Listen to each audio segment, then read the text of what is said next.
I find like myself talking to Elon Musk. I think like other people talk to God, but I don't talk to God that way. Like when it's solving the worldly problems of man, I talk to Elon. He seems to be the only guy capable out there right now. I really just want to give gratitude for Elon right now. Massive gratitude. Thank you for restoring the public space. Thank you so much for restoring the public conversation, the meeting square, the town square. I recently had I recently had a podcast pulled from YouTube, censored. It was the mRNA vaccine shedding with scientist Dr. Stephanie Seneff. She was a scientist for MIT, the Massachusetts Institute of Technology, which was right across the street from where my dad used to work. I grew up in the technology industry. It paid for everything. It paid for our food. It paid for our house. It paid for everything, my education.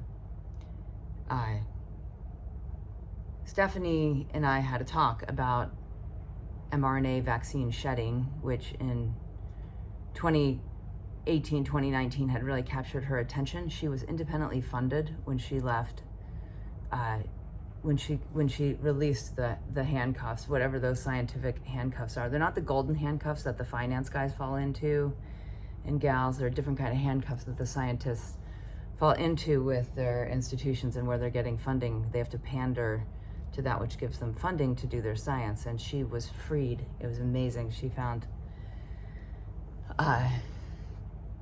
basically a benefactor in Taiwan that was just interested in anything she was interested in.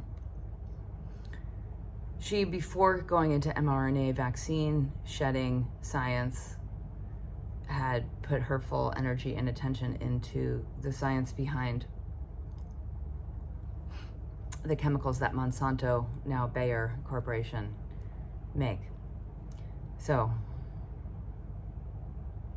after she had successfully taken Monsanto as Bayer to court 3 times with the science behind what makes their chemicals completely toxic to human bodies and makes human bodies die, she turned her attention to mRNA vaccines and how they were shed. So if I cough and I've been vaccinated, you now inherit the technology.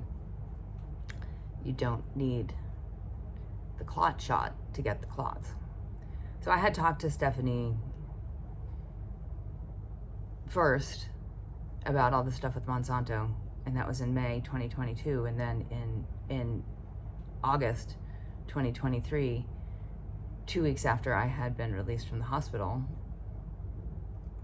from having issues with blood clotting and bleeding out through my uterus, we had a conversation, and I hadn't put the 2 things together around vax shedding because I had not been vaccinated. I had received a metric shit ton of vaccine shedding on an airport, in an airplane flight from Newark to Lisbon in May of 2022, and started bleeding after that within days. And the bleeding didn't stop until I had my uterus removed. And it was cancerous. Anyways, that podcast, in which you'll notice, we'll publish it. We're going to Twitter. Thank you, Elon.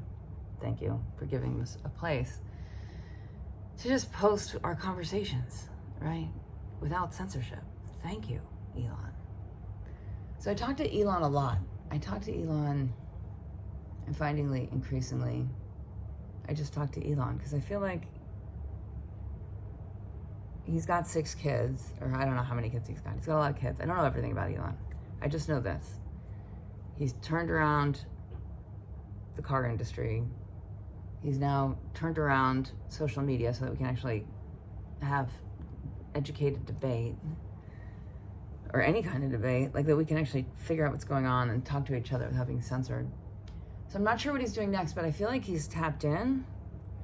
He's aware. He's completely into intergenerational consciousness because he has children and he promotes children. And I just feel like he's listening. So it's like the big problems like climate change, is we're all feeling the earth heating up and the ecosystem's dying, and however that's affecting you. we're all finding that we're increasingly in food deserts where we can't get real nutrition, and we realize that there's just a massive gap between those of us who have the means to even purchase nutrition and the means to be able to travel to climates that are somewhat habitable right now, that we understand that this is becoming increasingly privileged, and those of us who are increasingly uncomfortable with that privilege, I think we need to talk to Elon.